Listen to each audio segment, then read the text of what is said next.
السلام علیکم ورحمۃ اللہ.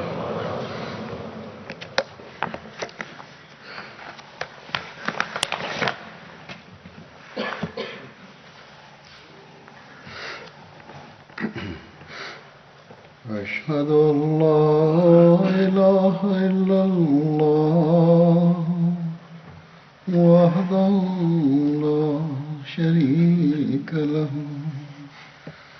وأشهد أن محمدا عبده ورسوله أما بعد فأعوذ بالله من الشيطان الرجيم بسم الله الرحمن الرحيم الحمد لله رب العالمين الرحمن الرحيم مالك يوم الدين إياك نعبد وإياك نستعين اهدنا الصراط المستقيم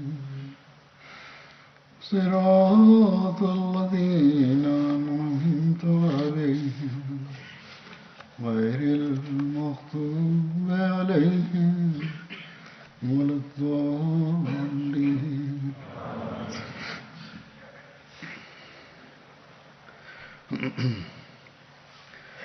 گزشتہ خطبہ جمعہ میں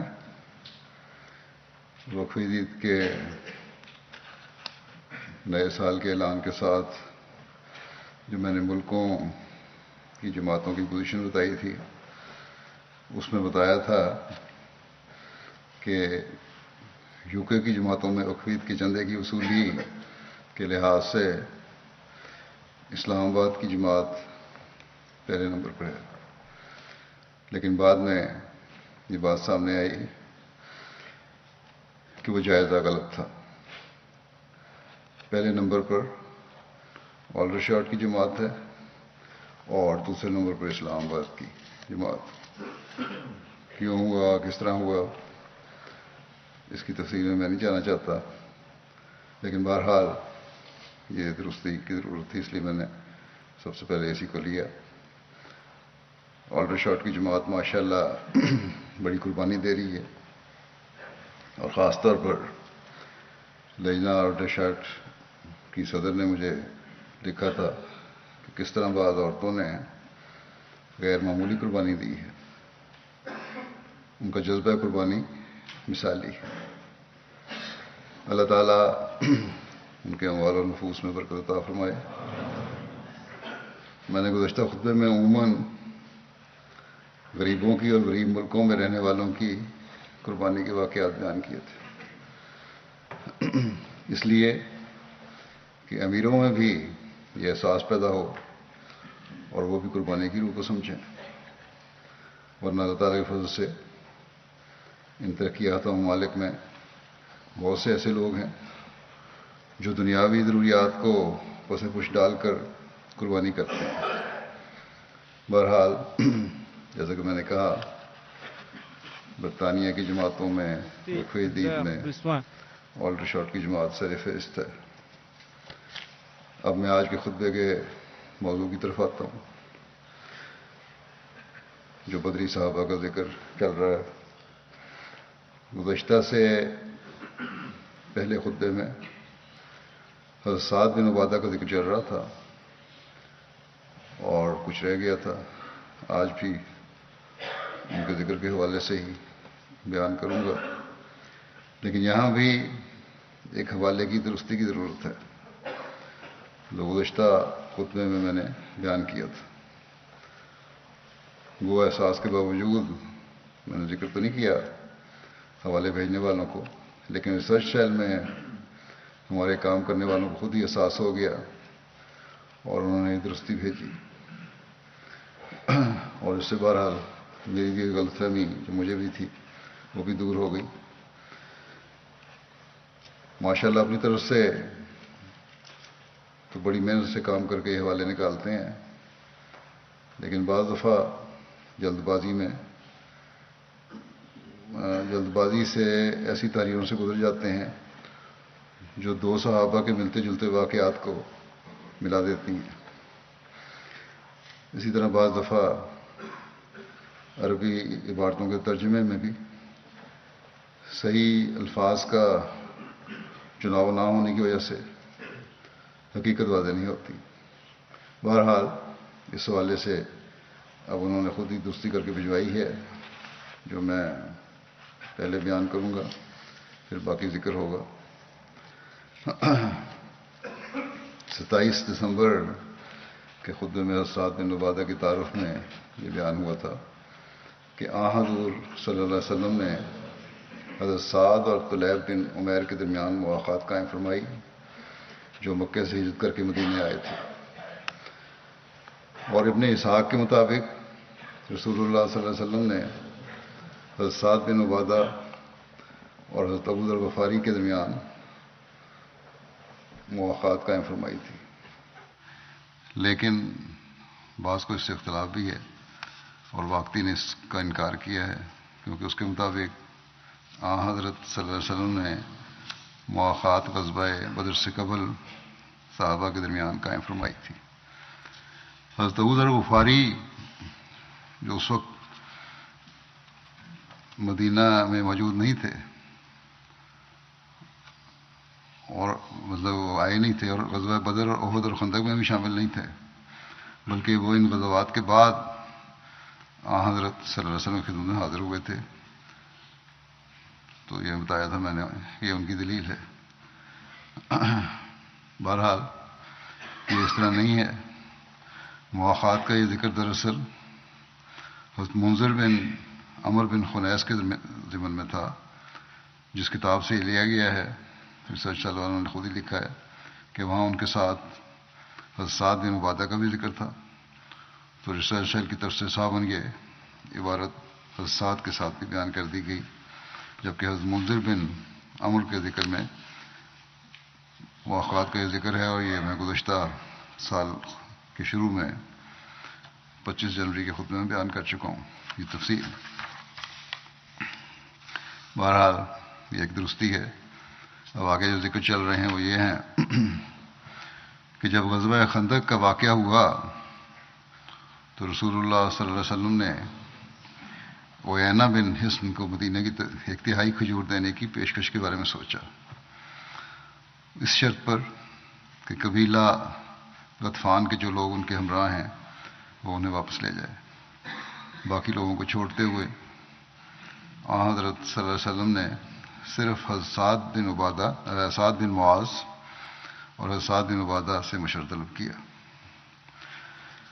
اس پر ان دونوں نے عرض کیا کہ یا رسول اللہ صلی اللہ علیہ وسلم، اگر آپ کو ایسا کرنے کا حکم ہوا ہے اللہ تعالیٰ کی طرف سے تو آپ ایسا کر دیں، اگر ایسا نہیں ہو تو پھر بخدا ہم کچھ نہیں دیں گے سوائے تلوار کے، یعنی ہم اپنا حق لیں گے۔ رسول اللہ صلی اللہ علیہ وسلم نے یا جو بھی اس کی سزا ہے وہ ان کو ملے گی، جو اس منافقت کی یا عہد کی پابندی نہ کرنے کی۔ رسول اللہ صلی اللہ علیہ وسلم نے فرمایا مجھے کسی بات کا حکم نہیں دیا گیا، یہ میری ذاتی رائے ہے جو میں نے تم دونوں کے سامنے رکھی ہے۔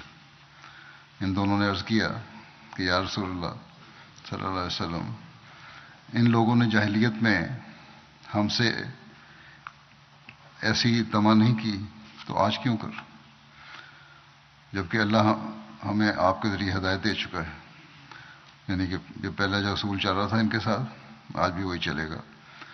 رسول اللہ صلی اللہ علیہ وسلم ان دونوں کے اس جواب سے خوش ہو گئے۔ اس کی تفصیل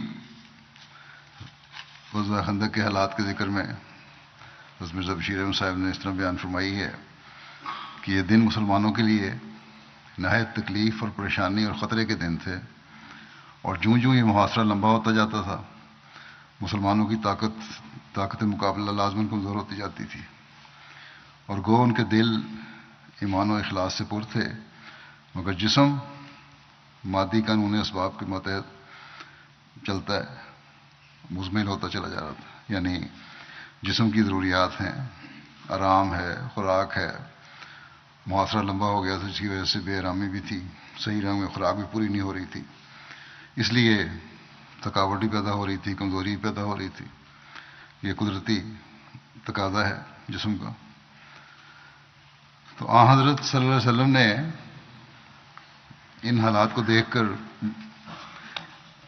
دیکھا تو آپ نے انصار کے روسا سعد بن معاذ اور سعد بن عبادہ کو بلا کر انہیں حالات بتلائے اور مشورہ مانگا کہ ان حالات میں ہمیں کیا کرنا چاہیے. یہ مسلمانوں کی، غریبوں کی تو یہ حالت ہو رہی ہے. اور ساتھ ہی اپنی طرف سے یہ ذکر فرمایا کہ اگر تم لوگ چاہو تو یہ ہو سکتا ہے کہ قبیلہ غطفان کو مدینے کے محاصل میں سے کچھ حصہ دینا کر کے اس جنگ کو ٹال دیا جائے. سعد بن معاذ اور سعد بن عبادہ نے ایک یک زبان ہو کر کہا، یہ عرض کیا کہ یا رسول اللہ، اگر آپ کو اس بارے میں کوئی خدائی وحی ہوئی ہے تو سر تسلیم خم ہے. اس صورت میں آپ بے شک خوشی سے اس تجویز کے مطابق کارروائی فرمائیں.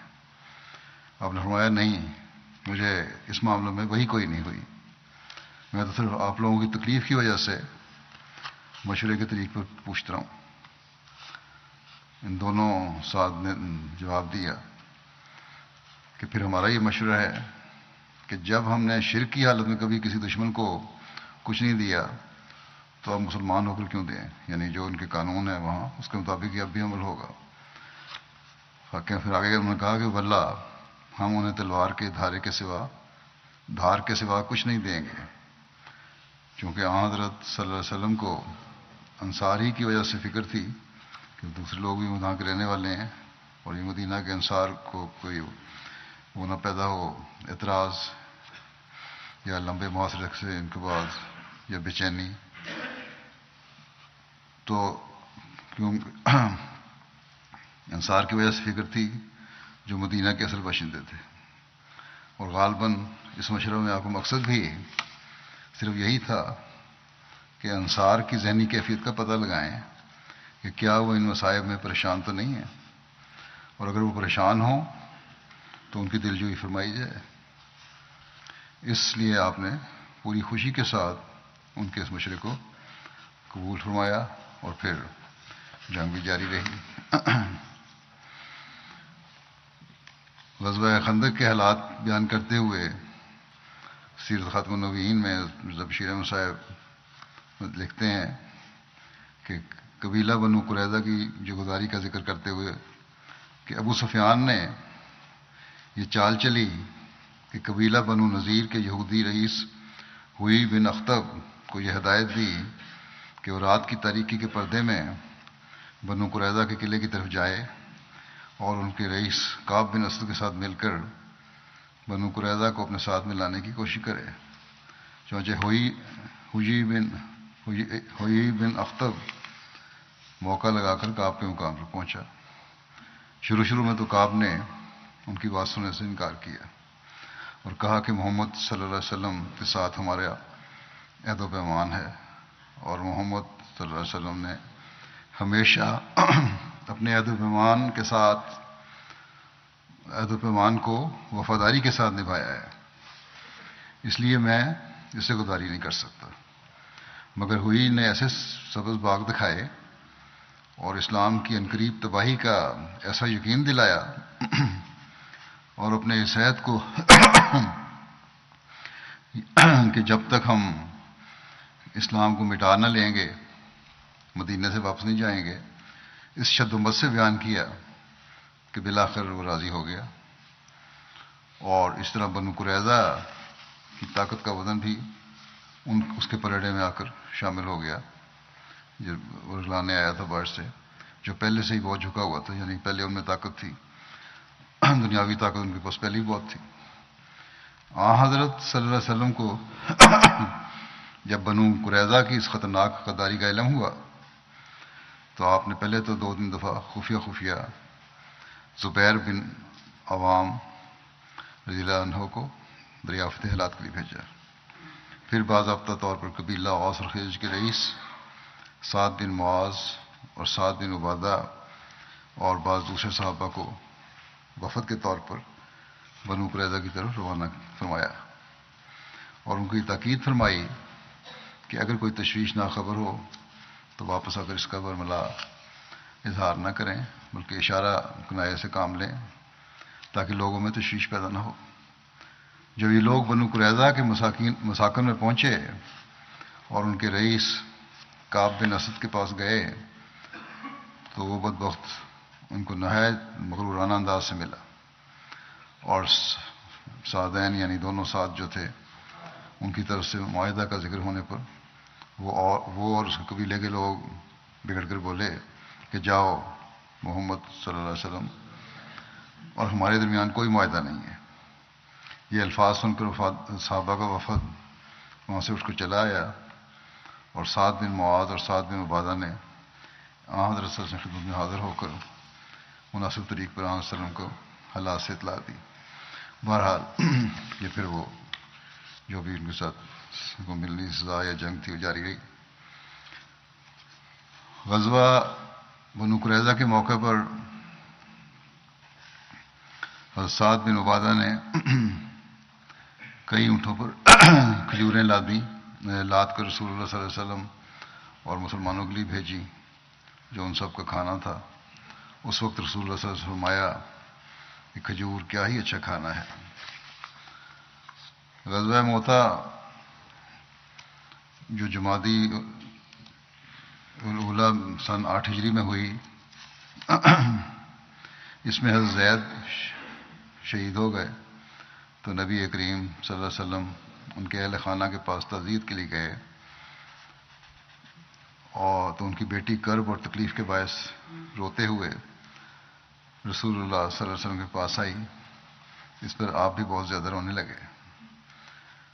اس پر حضرت سعد بن عبادہ نے عرض کیا، یا رسول اللہ یہ کیا؟ آپ نے فرمایا، ھذا شوق الحبیب الی حبیب، یہ ایک محبوب کی اپنے محبوب سے محبت ہے۔ صحیح بخاری کی ایک اور روایت ہے کہ یہ وہ پہلے صحیح بخاری کی نہیں تھی، یہ صحیح بخاری کی روایت ہے۔ ہشام بن عروہ اپنے باپ سے روایت کرتے ہیں کہ جب رسول اللہ صلی اللہ علیہ وسلم نے یہ واقعہ اور ہے اور صحیح بخاری کی روایت سے کہ ہشام بن عروہ اپنے باپ سے روایت کرتے ہیں کہ جب رسول اللہ صلی اللہ علیہ وسلم نے فتح مکہ کے ساتھ کچھ فرمایا تو قریش کو یہ خبر پہنچی، تب ابو سفیان بن حرب، حکیم بن حزام اور بدیل بن ورقہ رسول اللہ صلی اللہ علیہ وسلم کی جستجو میں نکلے۔ وہ چل پڑے یہاں تک کہ مر الزہران مقام پر پہنچے۔ مر الزہران مکے کی جانب ایک مقام ہے جس میں بہت سے چشمے اور کھجور کے باغات ہیں۔ یہ مکے سے 5 میل کے فاصلے پر واقع ہے۔ بہرحال جب وہاں پہنچے تو انہوں نے کیا دیکھا کہ بے شمار آگیں روشن ہیں جیسے حج کے موقع پر عرفات کے مقام کی آگیں ہوتی ہیں۔ ابو سفیان نے کہا، یہ کیسی ہیں؟ یوں معلوم ہوتا ہے کہ عرفات کی آگیں ہیں۔ بدیل بن ورقہ نے کہا، بنو عمر کی آگے معلوم ہوتی ہیں، یہ خدا قبیلہ کی۔ ابو سفیان نے کہا، عمر کا قبیلہ اس تعداد سے بہت کم ہے۔ اتنے میں ان کو رسول اللہ صلی اللہ علیہ وسلم کے پہرے داروں میں سے کچھ لوگوں نے دیکھ لیا اور ان کو پکڑ کر گرفتار کر لیا تینوں کو، اور پھر ان کو رسول اللہ صلی اللہ علیہ وسلم کے پاس لے کے آئے۔ ابو سفیان نے اسلام قبول کر لیا۔ جب آن حضرت صلی اللہ علیہ وسلم چلے تو آپ نے حضرت عباس سے فرمایا، یعنی مکے کی طرف، ابو سفیان کو پہاڑ کے درے پر روکے رکھنا تاکہ وہ مسلمانوں کو دیکھ لے۔ چنانچہ حضرت عباس نے اسے روکے رکھا۔ مختلف قبائل نبی کریم صلی اللہ علیہ وسلم کے ساتھ گزرنے لگے۔ لشکر کا ایک ایک دستہ ابو سفیان کے سامنے سے گزرتا گیا۔ جب ایک گروہ گزرا تو ابو سفیان نے کہا، عباس یہ کون لوگ ہیں؟ انہوں نے کہا، یہ قبیلہ غفار کے لوگ ہیں۔ ابو سفیان نے کہا، مجھے غفار سے کیا سروکار. پھر جوہینہ والے گزرے، ابو سفیان نے ویسے ہی کہا. پھر سعد بن حذیم والے گزرے، پھر اس نے ویسے ہی کہا. پھر سلیم والے گزرے، پھر اس نے ویسے ہی کہا. یہاں تک کہ آخر میں ایک ایسا لشکر آیا کہ ویسا اس نے کبھی نہیں دیکھا تھا. ابو سفیان نے پوچھا یہ کون ہے؟ حضرت عباس نے کہا انصار ہیں، اور ان کے سردار سعد بن عبادہ ہیں جن کے پاس جھنڈا ہے. حضرت سعد بن عبادہ نے پکار کر کہا ابو سفیان، آج کا روز گھمسان کی لڑائی کا روز ہے، آج کعبہ میں لڑائی حلال ہوگی. ابو سفیان نے سن کر کہا عباس، بربادی کا دن کیا خوب ہوگا اگر مقابلے کا موقع مل جاتا، یعنی کہ میں دوسری طرف ہوتا یا مجھے بھی موقع ملتا اس طرف ہونے کی وجہ سے، کیونکہ اسلام قبول کر لیا تھا. پھر ایک اور دستہ فوج کا آیا اور وہ تمام لشکروں سے چھوٹا تھا. ان میں رسول اللہ صلی اللہ علیہ وسلم تھے اور آپ کے ساتھی مہاجرین تھے، اور نبی صلی اللہ علیہ وسلم کا جھنڈا زبیر بن عوام کے پاس تھا. جب رسول اللہ صلی اللہ علیہ وسلم سفیان کے پاس سے گزرے، ابو سفیان کے پاس سے گزرے، تو ابو سفیان نے کہا کیا آپ کو علم نہیں کہ سعد بن عبادہ نے کیا کہا ہے؟ آپ نے پوچھا کیا کہا ہے؟ اس نے کہا کہ ایسا کہا ہے جو بھی انہوں نے الفاظ استعمال کیے تھے.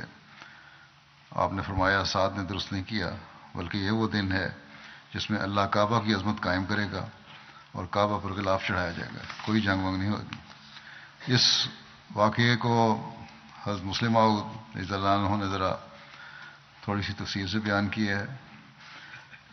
وہ اس طرح ہے کہ جب لشکر مکہ کی طرف بڑھا تو رسول کریم صلی اللہ علیہ وسلم نے حضرت عباس کو حکم دیا کہ کسی سڑک کے کونے پر ابو سفیان اور اس کے ساتھیوں کو لے کر کھڑے ہو جاؤ تاکہ وہ اسلامی لشکر اور اس کی فدائیت کو دیکھ سکیں.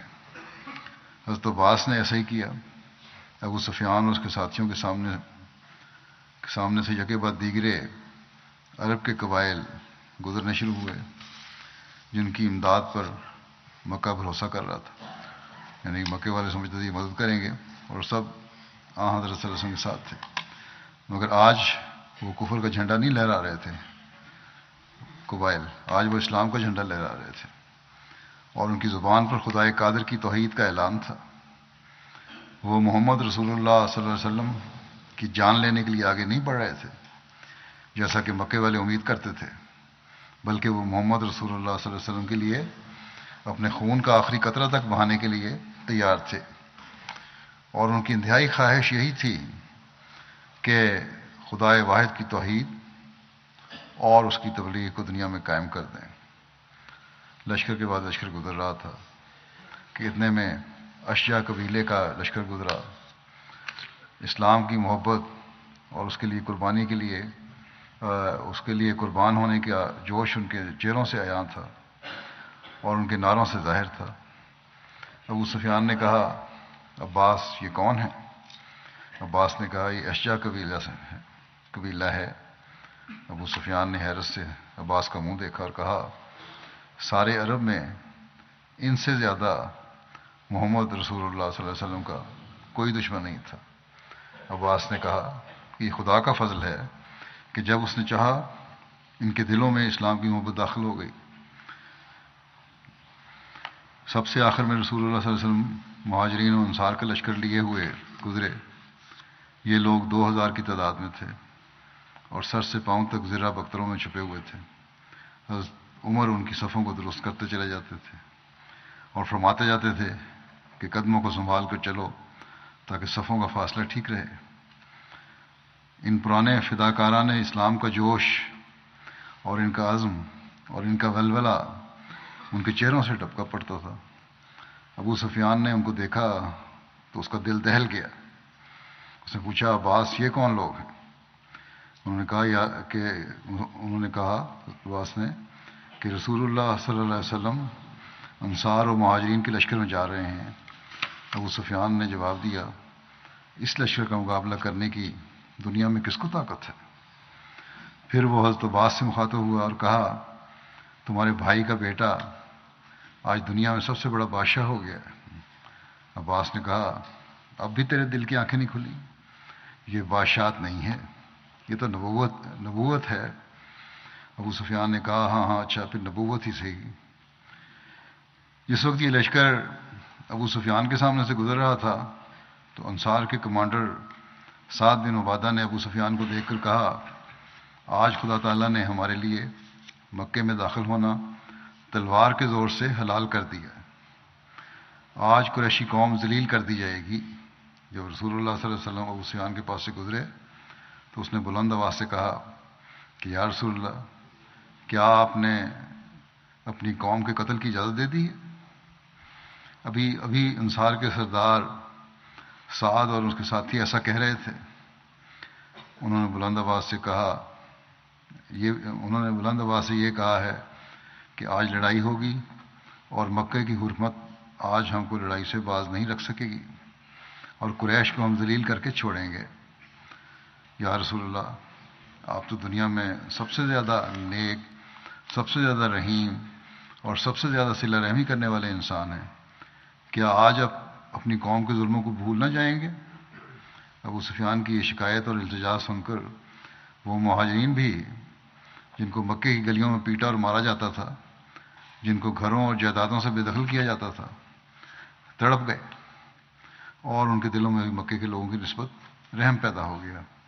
اور انہوں نے کہا کہ یا رسول اللہ انصار نے مکے والوں کے مظالم کے جو واقعات سنے ہوئے ہیں آج ان کی وجہ سے ہم نہیں جانتے کہ وہ قریش کے ساتھ کیا معاملہ کریں. رسول اللہ صلی اللہ علیہ وسلم نے فرمایا کہ ابو سفیان سعد نے غلط کہا ہے. آج رحم کا دن ہے. آج اللہ تعالیٰ قریش اور خانہ کعبہ کی عزت بخشنے والا ہے. پھر آپ نے ایک آدمی کو سعد کی طرف بھجوایا اور فرمایا اپنا جھنڈا اپنے بیٹے قیس کو دے دو کہ وہ تمہاری جگہ انصار کے لشکر کا کمانڈر ہوگا. اس طرح آپ نے اس کو جھنڈا ان سے لے لیا، ان کے بیٹے کو دے دیا. اس طرح آپ نے مکے والوں کا دل بھی رکھ لیا اور انصار کے دلوں کو بھی صدمہ پہنچنے سے محفوظ رکھا. اور رسول اللہ صلی اللہ علیہ وسلم کو قیس پر پورا اعتماد تھا جو سعد کے بیٹے تھے، کیونکہ قیس نہایت ہی شریف طبیعت کے نوجوان تھے.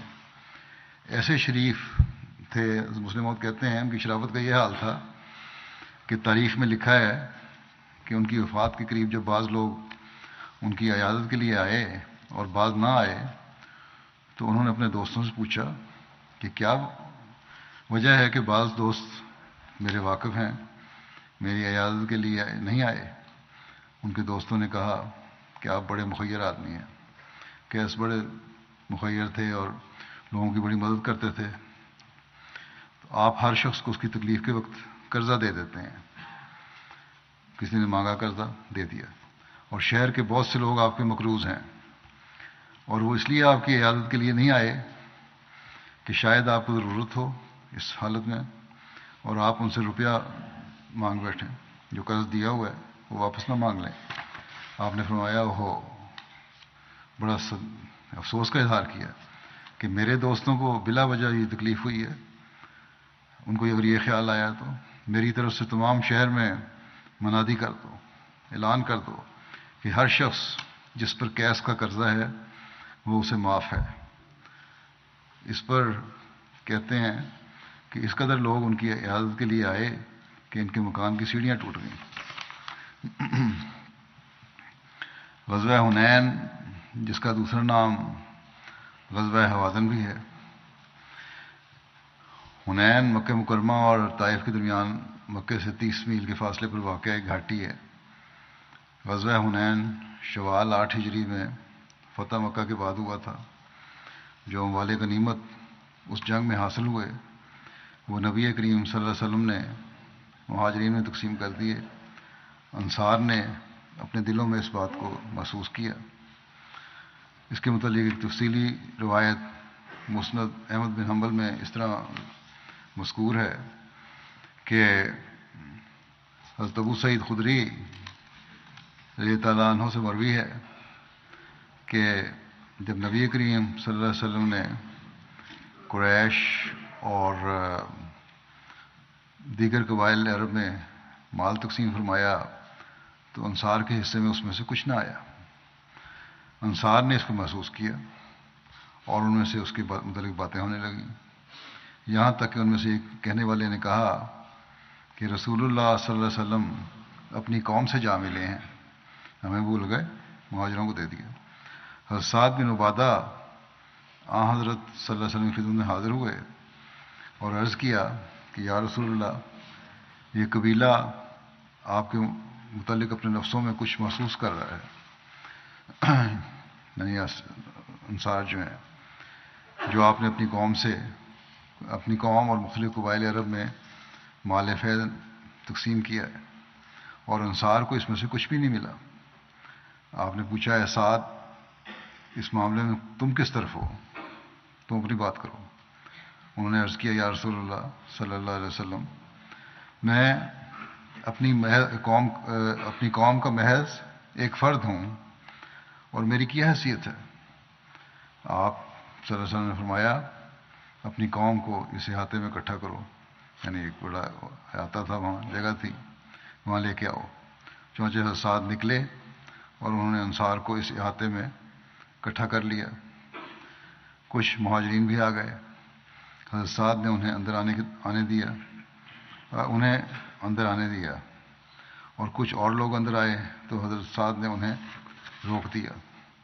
جب سب اکٹھے ہو گئے تو حضرت سعد نے حضرت صلی اللہ علیہ وسلم کی خدمت میں حاضر ہو کر عرض کیا کہ انصار جمع ہو گئے ہیں۔ راوی کہتے ہیں کہ رسول اللہ صلی اللہ علیہ وسلم ان کے پاس تشریف لائے اور اللہ کی حمد و ثنا بیان کرنے کے بعد فرمایا اے گروہ انصار، کیا باتیں ہیں جو مجھے تمہاری طرف سے پہنچ رہی ہیں کہ تمہیں کچھ ناراضگی ہے اس بات کر کے مال نہیں ملا تمہیں؟ کیا جب میں تمہارے پاس آیا تو تم گمراہی میں نہ پڑے ہوئے تھے کہ اللہ نے تمہیں ہدایت سے سرفراز فرمایا؟ تم مالی تنگ دستی کا شکار نہ تھے کہ اللہ نے تمہیں مالدار بنا دیا؟ تم ایک دوسرے کے دشمن نہ تھے کہ اللہ نے تمہارے دلوں میں ایک دوسرے کی محبت ڈال دی؟ انہوں نے کہا کیوں نہیں، اللہ اور اس کا رسول زیادہ احسان کرنے والا اور افضل ہے۔ آپ نے فرمایا کہ اے انصار کے گروہ، تم میری بات کا جواب کیوں نہیں دیتے؟ انہوں نے کہا یا رسول اللہ، ہم آپ کو کیا جواب دیں جبکہ احسان اور فضل اللہ اور اس کے رسول کے لیے ہے۔ آپ نے فرمایا بخدا، اگر تم چاہتے تو یہ کہہ سکتے تھے اور تمہاری وہ بات سچی ہوتی اور تمہاری تصدیق بھی ہو جاتی کہ آپ ہمارے پاس اس حال میں آئے تھے جب آپ کو جھٹلا دیا گیا تھا، بس ہم نے آپ کی تصدیق کی اور آپ کو آپ کے اپنوں نے چھوڑ دیا تھا تو ہم نے آپ کی مدد کی۔ آپ ہمارے پاس آئے کہ لوگوں نے آپ کو نکال دیا تھا تو ہم نے آپ کو پناہ دی۔ آپ کو ہم نے ایک بڑے کنبے والا پایا تو ہم نے آپ کے ساتھ مواصلات قائم کی۔ اے انصار کے گروہ، کیا تم نے دنیا کی حقیر سے مال پر دکھ محسوس کیا ہے؟ پھر آپ نے یہ الفاظ فرمانے کے بعد کہا کہ تم یہ جواب دے سکتے تھے۔ پھر فرمایا کہ انصار کے گروہ، کیا تم نے دنیا کے حقیر مال پر دکھ محسوس کیا ہے کہ میں نے تمہیں نہیں دیا اور ان کو دے دیا، جو میں نے اس قوم کی تالیف قلب کے لیے دیا ہے تاکہ وہ اسلام قبول کر لیں، اور میں نے تمہیں تمہارے اسلام کے سپرد کر دیا، ان کو تالیف قلب کی ہے تاکہ اسلام قبول کر لیں اور مضبوط ہوں، اور تمہیں تمہارے اسلام کے سپرد کر دیا ہے۔ اے انصار کے گروہ، کیا تم اس بات پر خوش نہیں کہ لوگ بھیڑ بکریاں اور اونٹ لے کر جائیں اور تم رسول اللہ کو لے کر اپنے گھروں میں لوٹو صلی اللہ علیہ وسلم؟ پھر آپ نے فرمایا اس ذات کی قسم جس کے دست قدرت میں محمد صلی اللہ علیہ وسلم کی جان ہے، اگر ہجرت نہ ہوتی تو میں انصار میں سے ایک شخص ہوتا، اور اگر لوگ ایک وادی میں چل رہے ہوں اور انصار دوسری وادی میں چل رہے ہوں تو میں انصار کی وادی کو اختیار کروں گا۔ اے اللہ، انصار پر رحم فرما اور انصار کے بیٹوں پر اور انصار کے بیٹوں کے بیٹوں پر۔ راوی کہتے ہیں اس پر سب رونے لگے جو وہاں موجود تھے انصار، حتیٰ کہ ان کی داڑیاں ان کے آنسوؤں سے تر ہو گئیں اور وہ کہنے لگے کہ ہم رسول اللہ صلی اللہ علیہ وسلم پر تقسیم اور حصے کے لحاظ سے راضی ہیں، یعنی جو بھی آپ نے تقسیم کی ہے اس پر راضی ہیں، اور آپ ہمارے لیے کافی ہیں۔ پھر رسول اللہ صلی اللہ علیہ وسلم واپس تشریف لے گئے اور لوگ بھی منتشر ہو گئے۔ حجۃ الوداع کے لیے مدینہ سے سفر کر کے جب نبی کریم صلی اللہ علیہ وسلم مقام عرش پر پہنچے تو وہاں آپ کی سواری گم ہو گئی۔ حضرت صلی اللہ علیہ وسلم اور حضرت ابوبکر کی سواری ایک ہی تھی، وہ حضرت ابوبکر کے غلام کے پاس تھی جس سے رات کے وقت وہ گم ہو گئی۔ حضرت صفوان بن معطل قافلہ میں سب سے پیچھے تھے، وہ اپنے ہمراہ اس اونٹنی کو لے آئے اور سارا سامان اس میں موجود تھا، وہ جو گم گئی تھی اونٹنی اس کو لے آئے، سامان بھی اس میں موجود تھا۔ حضرت سعد بن عبادہ نے جب بات سنی تو اپنے بیٹے قیس کے ہمراہ آئے، ان دونوں کے ساتھ ایک اونٹ تھا جس پر زاد راہ تھا، سارا سامان سفر کا لدا ہوا تھا۔ وہ رسول اللہ صلی اللہ علیہ وسلم کی خدمت میں حاضر ہوئے تو آپ اس وقت اپنے گھر کے دروازے کے پاس کھڑے ہوئے تھے۔ تب اللہ تعالیٰ نے آپ کی سامان والی سواری واپس لوٹا دی تھی، یعنی اس وقت تک وہ اونٹنی مل چکی تھی آپ کی جو گمی تھی۔ جب ساتھ آئے ہیں تو سعد نے عرض کیا کہ یا رسول اللہ، ہمیں معلوم ہوا ہے کہ آپ کی سامان والی سواری گم ہو گئی ہے، یہ ہماری سواری اس کے بدلے میں ہے۔ اس پر رسول اللہ صلی اللہ علیہ وسلم نے فرمایا اللہ تعالیٰ وہ سواری ہمارے پاس لے آیا ہے، یعنی وہ جو گمی تھی وہ مل گئی ہے، تم دونوں اپنی سواری واپس لے جاؤ، اللہ تم دونوں میں برکت ڈالے۔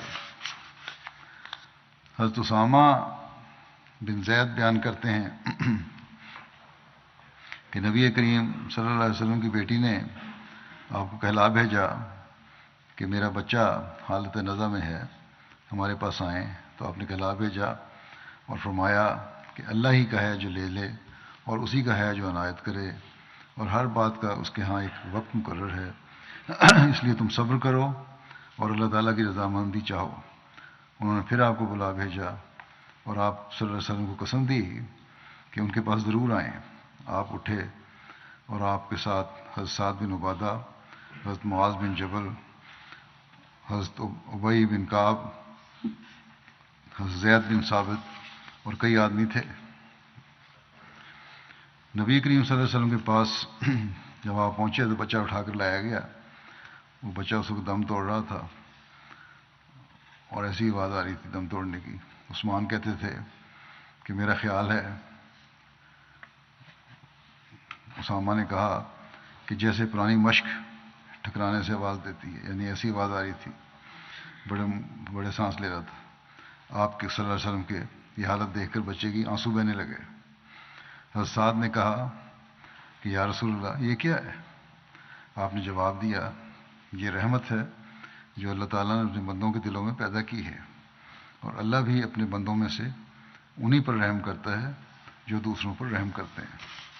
یہ جذباتی کیا حالت ہے، تو ایسی کوئی بات نہیں، حضرت یہ تو اللہ تعالیٰ کا فضل ہے۔ حضرت عبداللہ بن عمر رضی اللہ عنہما بیان کرتے ہیں کہ حضرت سعد بن عبادہ کو کسی بیماری کی شکایت ہوئی تو رسول اللہ صلی اللہ علیہ وسلم حضرت عبد الرحمن بن عوف، حضرت سعد بن ابی وقاص اور حضرت عبداللہ بن مسعود ان سب کو اپنے ساتھ لے کر ان کی بیمار پرسی کے لیے تشریف لے گئے۔ جب ان کے پاس پہنچے تو آپ نے ان کو گھر والوں کے جمگھٹ میں پایا۔ آپ نے فرمایا کیا یہ فوت ہو گئے؟ لوگ کٹھے تھے بیماری کی وجہ سے، شدید بیماری تھی، گھر والے کٹھے تھے ارد گرد۔ انہوں نے کہا نہیں یا رسول اللہ فوت نہیں ہوئے۔ بہرحال نبی کریم صلی اللہ علیہ وسلم قریب گئے، ان کی حالت دیکھی تو آپ رو پڑے۔ لوگوں نے نبی کریم صلی اللہ علیہ وسلم کو روتے دیکھا تو وہ بھی رو دیے۔ پھر آپ نے فرمایا کہ سنتے نہیں، دیکھو کہ اللہ آنکھ کے آنسو نکلنے سے عذاب نہیں دیتا، اور نہ دل کے غمگین ہونے پر، بلکہ اس کی وجہ سے سزا دے گا یا رحم کرے گا، بلکہ اس کی وجہ سے سزا دے گا یا رحم کرے گا۔ اور آپ نے اپنی زبان کی طرف اشارہ کیا اور پھر فرمایا اور میت کو بھی اس کے گھر والوں کے اس پر نوحہ کرنے کی وجہ سے عذاب ہوتا ہے۔ نوحہ کرنا جو ہے وہ غلط ہے۔ اس وقت ہو سکتا ہے کہ ان کی ایسی حالت ہو دیکھ کر یا آپ کی دعا کی کیفیت پیدا ہوئی ہے، اس میں بھی آپ کو رونا آ گیا ہو، لیکن باقیوں نے یہ سمجھا ہو کہ یہ آخری وقت ہے ان کا، اس لیے رونا شروع کر دیا. اس بات پر حضرت صلی اللہ علیہ وسلم نے سمجھایا کہ رونا منع نہیں ہے، لیکن منع بری بات یہ ہے کہ انسان اللہ تعالیٰ کی قضاء و قدر کے ظاہر ہونے پر ناراض ہو جائے. بس آنسو اللہ تعالیٰ کی رضا چاہتے ہوئے نکلیں تو اس کا رحم جذب کرتے ہیں، ورنہ اگر برا منا کے نکلیں اور اس پہ نوحہ کیا جائے تو پھر یہ سزا مل جاتی ہے. بہرحال یہ فوت نہیں اس وقت ہوئے تھے، بلکہ وہ بیماری ان کی شدید تھی. حضرت عبداللہ بن عمر سے روایت ہے کہ انہوں نے کہا کہ ہم رسول اللہ صلی اللہ علیہ وسلم کی خدمت میں حاضر تھے کہ انصار میں ایک شخص آپ کے پاس آیا، اس نے آپ کو سلام کیا، پھر وہ انصاری پیچھے مڑا. رسول اللہ صلی اللہ علیہ وسلم نے فرمایا، اے انصاری بھائی، میرے بھائی سعد بن عبادہ کا کیا حال ہے؟ اس نے کہا بہتر ہے. رسول اللہ صلی اللہ علیہ وسلم نے فرمایا، تو میں سے کون اس کی عادت کرے گا؟ بس آپ اٹھے اور ہم آپ کے ساتھ اٹھ کھڑے ہوئے، اور ہم 10 سے اوپر کچھ لوگ تھے. ہم نے نہ جوتے پہنے تھے، نہ موزے، نہ ٹوپیاں تھیں، نہ قمیض، یعنی بڑی جلدی میں حادثہ چل گئے آپ کے. کہتے ہیں کہ ہم اس قدر زمین میں چلے یہاں تک کہ ہم ان کے پاس آئے، یعنی سعد بن عبادہ کے لوگ ان کے ارد گرد اکٹھے تھے سارے، وہ سب پیچھے ہٹ گئے، اور رسول اللہ صلی اللہ علیہ وسلم اور آپ کے وہ اصحاب جو آپ کے ساتھ تھے ان کے قریب آ گئے. یہ صحیح مسلم کی روایت ہے. اسی پہلے واقعہ کا اس روایت میں ذکر ہے. اس طرح حضرت جابر بن عبداللہ بن حرام بیان کرتے ہیں کہ میرے والد نے مجھے حریرہ تیار کرنے کا حکم دیا. میں نے حریرہ تیار کیا. حریرہ مشہور غذا ہے جو آٹے اور گھی اور پانی سے بنتا ہے، بلکہ بہرحال انہوں نے جو نکالا ہے لغت حدیث میں سے نکایا آٹے اور دودھ سے بنتا ہے. بہرحال کہتے ہیں میں ان کے حکم کے مطابق وہ حریرہ رسول کریم صلی اللہ علیہ وسلم کی خدمت میں لے کر حاضر ہوا. نبی کریم صلی اللہ علیہ وسلم اس وقت گھر میں تھے. آپ نے فرمایا، اے جابر، کیا یہ گوشت ہے؟ میں نے عرض کی، جی نہیں یا رسول اللہ، یہ حریرہ ہے جو میں نے اپنے والد کے حکم سے بنایا ہے. پھر انہوں نے مجھے حکم دیا تو میں آپ کی خدمت میں لے کر حاضر ہوا ہوں. پھر میں واپس اپنے والد کے پاس آ گیا. میرے والد نے پوچھا، کیا تم نے رسول اللہ صلی اللہ علیہ وسلم کو دیکھا؟ میں نے کہا جی. میرے والد نے پوچھا، رسول اللہ صلی اللہ علیہ وسلم نے تمہیں کیا کہا؟ میں نے بتایا کہ رسول اللہ صلی اللہ علیہ وسلم نے مجھ سے پوچھا کہ اے جابر، کیا یہ گوشت ہے؟ میرے والد نے سن کر کہا کہ شاید رسول اللہ صلی اللہ علیہ وسلم کو گوشت کی خواہش ہو رہی ہو. والد صاحب نے بکری ذبح کی، اس کو بھونا اور مجھے حکم دیا کہ رسول اللہ صلی اللہ علیہ وسلم کی بارگاہ میں پیش کر آؤ. حضرت جابر بیان کرتے ہیں کہ میں نے وہ بکری رسول اللہ صلی اللہ علیہ وسلم کی خدمت میں پیش کر دی. رسول اللہ صلی اللہ علیہ وسلم نے فرمایا، اللہ تعالیٰ انصار کو ہماری طرف سے جزائے خیر دے، بالخصوص عبداللہ بن عمر بن حرام اور سعد بن عبادہ کو. حضرت ابو سعید سے مروی ہے کہ نبی کریم صلی اللہ علیہ وسلم نے فرمایا کہ انصار کے گھرانوں میں سے بہترین بنو نجار ہیں، پھر بنو عبد اشر، پھر بنو حارث بن خزرج، پھر بنو سائدہ، اور انصار کے تمام گھرانوں میں بھلائی ہے. یہ سن کر حضرت سعد بن عبادہ بولے، اور وہ اسلام میں اعلیٰ پایا کے تھے، صحیح بخاری کی حدیث ہے، یعنی کہ اچھے اعلیٰ پائے کے تھے، کہ میں سمجھتا ہوں کہ رسول اللہ صلی اللہ علیہ وسلم نے انہیں ہم سے افضل قرار دیا ہے. اس پر ان سے کہا گیا کہ آن رسول نے آپ کو بھی تو بہت سے لوگوں پر فضیلت دی ہے. حضرت ابو سعید انصاری گواہی دیتے ہیں کہ رسول اللہ صلی اللہ علیہ وسلم نے فرمایا کہ انصار کے بہترین گھر بنو نجار ہیں، پھر بنو عبد اشل، پھر بنو حارث بن خزرج، اور پھر بنو سائدہ، اور انصار کے سب گھروں میں بھلائی ہے. راوی ابو سلمہ کہتے ہیں کہ حضرت ابو سعید نے کہا کہ رسول اللہ سے یہ روایت کرنے پر مجھے متہم کیا جاتا ہے. اگر میں نے غلط کہہ رہا ہوتا تو ضرور اپنی قوم بنو سائدہ سے شروع کرتا.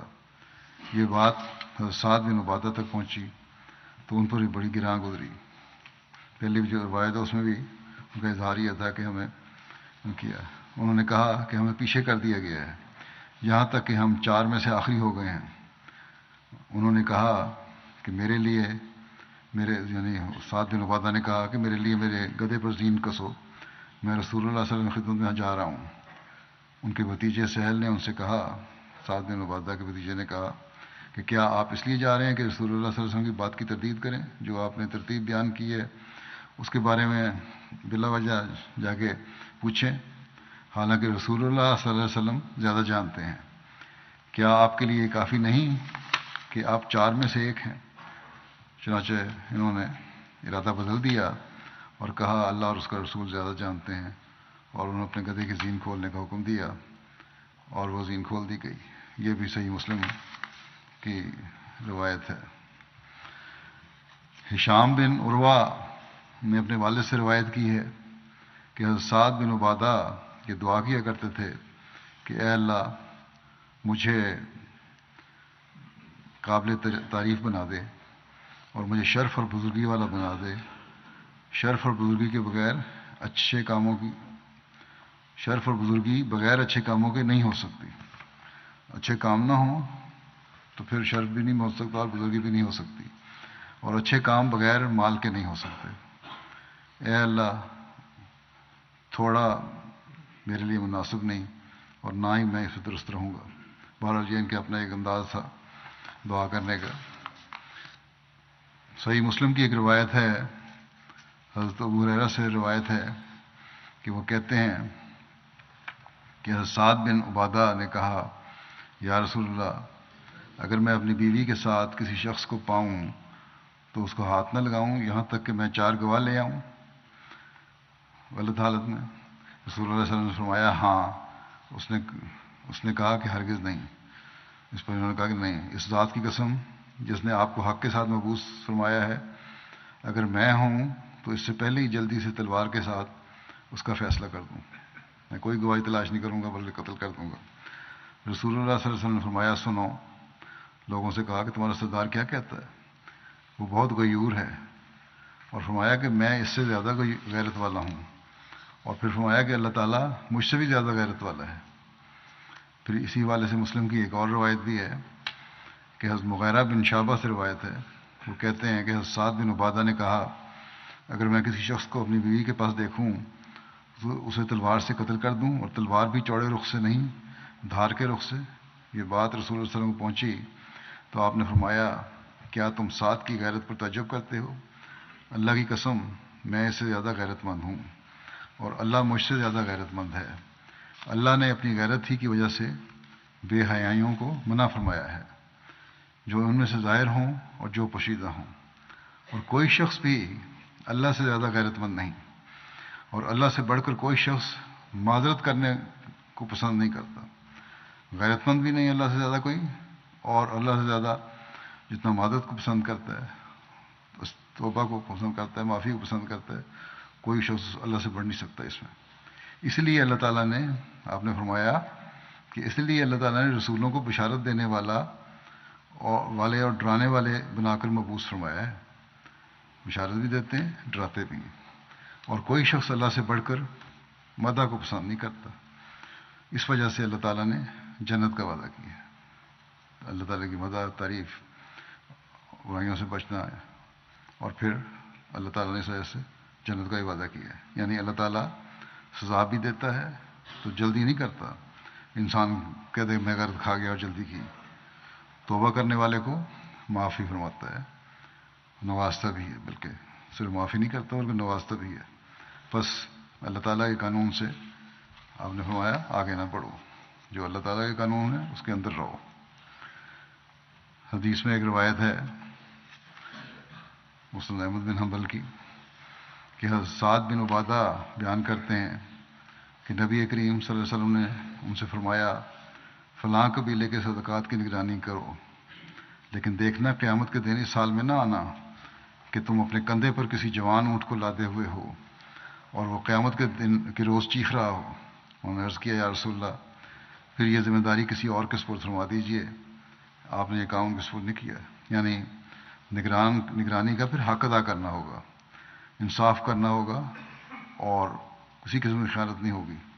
اگر خیانت ہوئی، انصاف نہ ہوا، اس کا حق ادا نہ ہوا، تو پھر یہ بہت بڑا گناہ ہے، اور اس کا جواب دہ ہونا ہوگا قیامت کے دن. حضرت صلی اللہ علیہ وسلم کے دور میں 6 انصار نے قرآن کریم جمع کیا تھا، جن میں حضرت سعد بن عبادہ بھی شامل تھے. حضرت مسلم موعود ضمن میں فرماتے ہیں کہ انصار میں سے جو مشہور حفاظ تھے ان کے نام یہ ہیں: عبادہ بن صامت، معاذ، مجمع بن حارثہ، فضالہ بن عبید، مسلمہ بن مخلد، ابو درداء، ابو زید، زید بن ثابت، ابی بن کعب، اور سعد بن عبادہ ام ورقہ. تاریخ سے ثابت ہے، لکھتے ہیں کہ تاریخ سے ثابت ہے کہ صحابہ میں سے بہت سے قرآن کریم کے حافظ تھے. باقی انشاءاللہ یہ تھوڑا سا رہ گیا ہے حصہ، وہ انشاءاللہ آئندہ.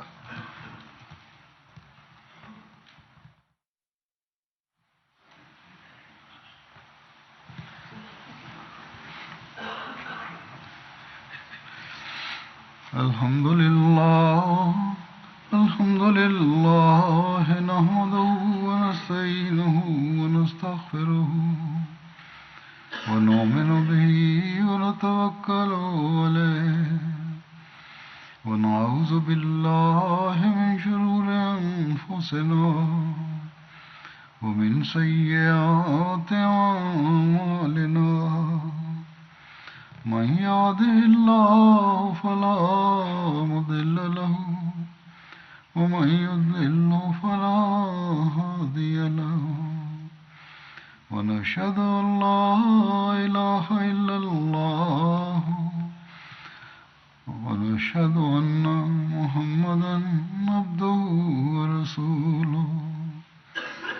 عباد الله رحمكم الله، إن